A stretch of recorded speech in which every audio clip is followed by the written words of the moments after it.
오늘 하나님께서 우리에게 주시는 말씀은 시편 129편 1절에서 8절까지의 말씀입니다. 가지고 계신 구약성경 899면이 되겠습니다.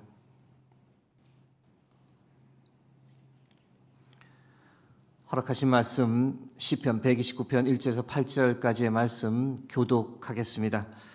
이스라엘은 이제 말하기를 그들이 내가 어릴 때부터 여러 번 나를 괴롭혔도다. 그들이 내가 어릴 때부터 여러 번 나를 괴롭혔으나 나를 이기지 못하였도다.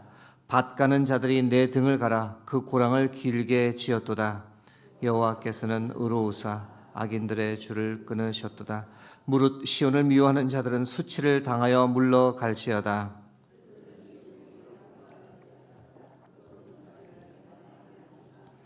이런 것은 베는 자의 손과 묶는 자의 품에 차지 아니하나니 지나가는 자들도 여호와의 복이 너에게 있을지어다 하거나 우리가 여호와의 이름으로 너에게 축복한다 하지 아니하느니라. 아멘. 오늘은 하나님을 신뢰하라라는 제하에 여러분과 말씀을 나누겠습니다. 1절 초반부 보시면 이스라엘은 이제 말하기를 이라고 쓰여 있습니다. 의인법입니다. 마치 사람이 아닌데 사람처럼 말하는 것으로 표현합니다. 이스라엘이 직접 말을 할 수 없는데 사람처럼 말하는 것으로 시편의 저자가 그리고 있습니다. 이스라엘이 무엇이라고 말합니까? 1절과 2절 말씀 보시면 그들이 내가 어릴 때부터 여러 번 나를 괴롭혔도다. 그들이 내가 어릴 때부터 여러 번 나를 괴롭혔으나 나를 이기지 못하였도다. 괴롭힘을 참 어릴 때부터 많이 당했다라고 합니다. 궁금해지는 것은 누가 이스라엘을 어릴 때부터 괴롭혔을까? 그들이 과연 누구일까 궁금해집니다. 4절, 5절에서 이 괴롭힌 이들에 대한 정보가 조금 나옵니다. 4절에서는 이스라엘을 괴롭힌 사람을 악인들이라고 표현하고 5절에서는 좀 더 명확하게 언급하는데 시온을 미워하는 자들이라고 말합니다. 다른 말로 이스라엘을 미워하는 자들을 가리킵니다. 정리하면 오래전부터 이스라엘을 괴롭혀온 민족들, 이스라엘을 침략하고 노략하고 괴롭혔던 주위 열방 나라를 가리킵니다.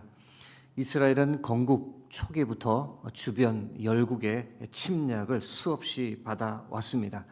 작고 힘없는 나라였기 때문이고 또 지정학적으로 참 중요한 위치에 있다 보니 다시 말씀드려 아시아로 갈 수도 있고 아프리카로도 갈 수 있고 유럽으로도 뻗어나갈 수 있는 아주 중요한 위치에 있다 보니 외세의 침략을 수천 년에 걸쳐 수없이 받아왔습니다. 3절에서 외세의 침략으로 인한 고통을 참 재미있게 표현합니다. 3절 말씀입니다. 밭 가는 자들이 내 등을 갈아 그 고랑을 길게 지었도다. 고랑은 아시는 대로 농사를 짓기 위해 땅을 갈 때 생기는 것인데 그것을 사람의 등에 갈았다라고 한번 생각해 보십시오. 얼마나 아프겠습니까? 얼마나 깊은 상처가 나겠습니까? 연상되는 것은 마치 등에 채찍을 너무 맞아서 움푹 패인 곳이 생기고 또 다른 곳은 퉁퉁 부은 곳이 생기며 등이 마치 밭의 고랑처럼 보이는 겁니다. 외세의 침략 때문에 이스라엘 백성들이 얼마나 잔혹하고 무자비하게 이 학대와 핍박을 받았음을 생각하게 됩니다. 여러분, 이와 같이 외세의 침략 상황이 오래 지속되면 국민들이 어떤 마음이겠습니까? 낙심할 수밖에 없습니다. 소망을 잃고 절망하게 됩니다. 하나님은 과연 살아계신가? 우리를 돌보시는가? 하나님의 존재에 대한 의구심마저 가지게 됩니다. 그런데 놀랍게 오늘 시편의 저자는 낙심하지 않고 소망을 잃지 않고 하나님께서 함께 하신다. 하나님께서 악인을 반드시 벌하실 것이다. 하나님 반드시 이 상황을 역전시키신다. 이렇게 믿음으로 고백합니다. 4절에서 6절 말씀입니다. 여호와께서는 의로우사 악인들의 줄을 끊으셨도다. 무릇 시온을 미워하는 자들은 수치를 당하여 물러갈지어다. 그들은 지붕의 풀과 같을지어다. 그것은 자라기 전에 마르는 것이라. 4, 5절에서 무엇이라고 말합니까? 의로우신 하나님께서 이스라엘을 괴롭히는 악의 세력을 반드시 멸하실 것이다. 그들은 수치를 당하고 이스라엘에서 물러갈 것이다 라고 선포합니다. 6절에서는 무엇이라 말합니까? 악의 세력들 지붕의 풀과 같이 말라버릴 것이다. 자라기도 전에 말라버리고 완전히 사라질 것이다 라고 말합니다. 정리하면 하나님께서 이스라엘과 함께 하신다. 하나님께서 이스라엘을 보호해 주시며 괴롭히는 나라들을 반드시 심판하실 것이고 이스라엘은 지금의 역경과 고난을 이겨낼 것이다. 시편 저자의 고백입니다. 오늘 시편 배경을 알기 쉽게 풀어 설명해 드렸는데 이 시편을 우리의 삶에 어떻게 적용할 수 있을까요?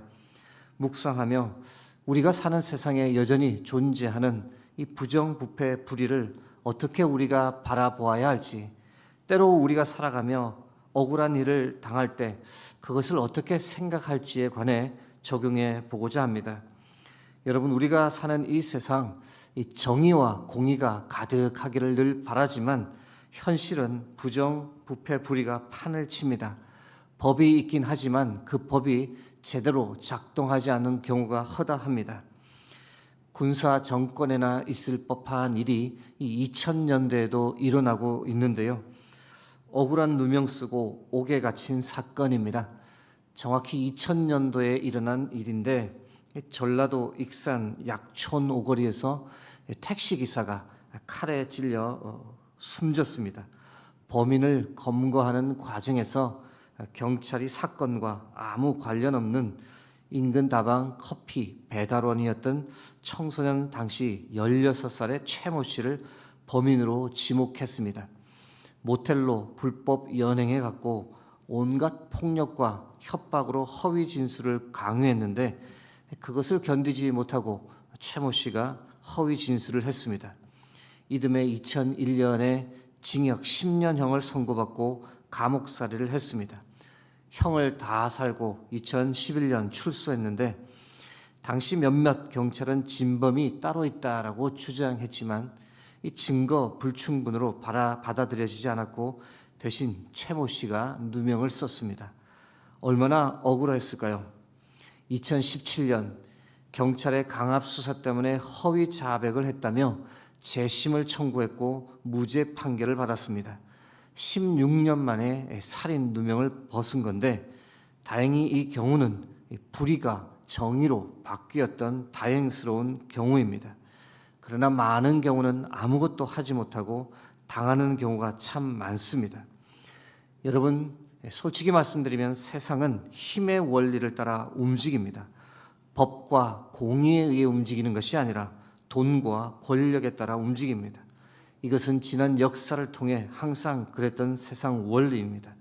그러다 보니 오히려 악인이 판을 치고 악인들이 더 잘 살고 악인들이 더 형통하고 반대로 착한 사람들, 이 연약한 사람들, 의로운 사람들은 가난하게 일방적인 피해를 보며 살아가는 경우가 허다합니다.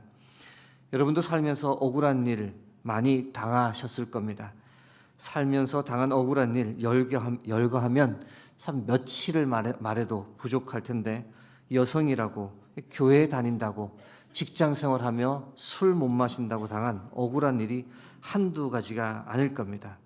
따지고 싶어도 따질 여력이 없어 참고 살 수밖에 없는 경우가 또한 허다합니다. 여러분, 이런 일들이 우리에게 일어날 때 우리는 어떻게 반응하면 좋을까요? 복수할까요? 받은 것보다 몇 배로 돌려줄까요? 이럴 때일수록 정말 어렵지만 시편 저자와 같이 우리가 하나님을 향해 그런 고백을 드릴 수 있길 바랍니다. 하나님께서 다 아신다. 하나님께서 해결하실 것이다. 하나님께서 반드시 바로 잡으실 것이다. 여러분, 힘들겠지만 아무리 억울한 일을 당해도 이런 믿음의 고백을 하나님께 드리는 우리가 되기를 바랍니다. 잠언 24장 19절 말씀입니다. 너는 행악자들로 말미암아 분을 품지 말며 악인의 형통함을 부러워하지 말라. 시편 34편 19절 말씀입니다. 의인은 고난이 많으나 여호와께서 그의 모든 고난에서 건지시는도다. 억울함 하면 우리가 요셉을 떠올리게 됩니다. 물론 요셉 본인이 잘못한 것도 있지만 이 형들의 시기 질투가 극에 달했고 동생 요셉을 노예로 팔아버렸습니다. 동생을 팔 정도까지는 아니었는데 요셉의 입장에서 보면 정말 억울한 일입니다. 애굽에서 주인 보디바를 참 충성되게 섬겼는데 주인의 아내를 겁탈했다라는 누명을 쓰고 오랜 기간 감옥살이를 했습니다. 역시 정말 억울한 일입니다. 그런데 요셉이 이런 억울한 일을 여러 번 당하고도 어떻게 했습니까? 자신의 억울함을 풀기 위해 사람과 싸우지 않았습니다. 분노하고 복수하려 하지 않았습니다. 대신 어떻게 했을까요? 자신에게 일어난 일을 어떻게든 하나님의 시각에서 이해하려고 노력했습니다. 하나님을 신뢰했습니다. 하나님 나와 함께 하신다. 하나님 뜻이 있으셔서 내게 이런 일들을 허락해 주신 것이다. 그러나 하나님께서 나의 억울함을 반드시 풀어주실 것이다. 기다리고 인내하자. 요셉은 하나님을 신뢰했고 인내했습니다. 그 결과가 무엇이었을까요? 하나님의 때에 하나님께서는 요셉의 무고함을 세상에 분명히 보여주셨습니다. 악을 선으로 바꾸셨고 하나님께서 요셉과 함께하고 있음을 모든 사람에게 분명히 보여주시며 요셉을 애굽의 총리직까지 들어 올리셨습니다. 이 모든 사건을 통해 이스라엘 민족을 구원하기 위한 하나님의 계획하심을 요셉은 최종적으로 알게 되었습니다. 사랑하는 성도 여러분, 우리도 요셉처럼 하나님을 신뢰하며 살아갈 수 있기를 바랍니다. 세상의 부정, 부패, 불의가 아무리 판을 치고 내 삶에 이해할 수 없는 억울한 일이 많이 벌어진다 해도 오늘 시편 저자와 같이 또한 요셉과 같이 하나님을 신뢰하고 인내할 수 있기를 바랍니다. 여러분, 믿음의 눈을 들어 우리가 다 함께 고백하기는 하나님께서 다 아신다. 하나님께서 함께 하신다. 하나님께서 해결해 주신다. 억울함 당하는 의로운 주의 백성들을 하나님께서 결코 외면치 않으시고 반드시 구원해 주신다. 사랑하는 성도 여러분, 낙담하지 마시고 악인의 형통을 부러워하지 마시고 오늘도 하나님 한 분만을 신뢰하고 하나님의 얼굴을 더 간절히 구하며 겸손히 하나님과 동행하는 복된 하루를 살아가시기를 주의 이름으로 축복합니다. 함께 기도하겠습니다. 살아계신 하나님, 오늘도 우리에게 귀한 생명의 말씀 허락해 주셔서 감사합니다.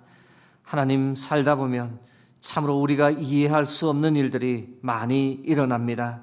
하나님, 그러한 일들 당할 때에 우리가 분노에 휩싸이거나 하나님 흥분하지 아니하고 하나님 앞에 겸손히 무릎 꿇고 하나님을 신뢰하며 나아갈 수 있도록 도와주시옵소서.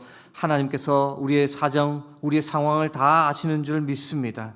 우리와 함께 하시는 줄 믿습니다. 내가 할 수 없는 이 모든 일들 하나님께서 반드시 바로잡아 주시고 다 해결해 주실 것을 믿으며 오늘도 주와 동행하는 복된 하루를 살아가게 하여 주옵소서. 모든 영광을 주께 드립니다. 예수 그리스도의 이름으로 기도드립니다. 아멘.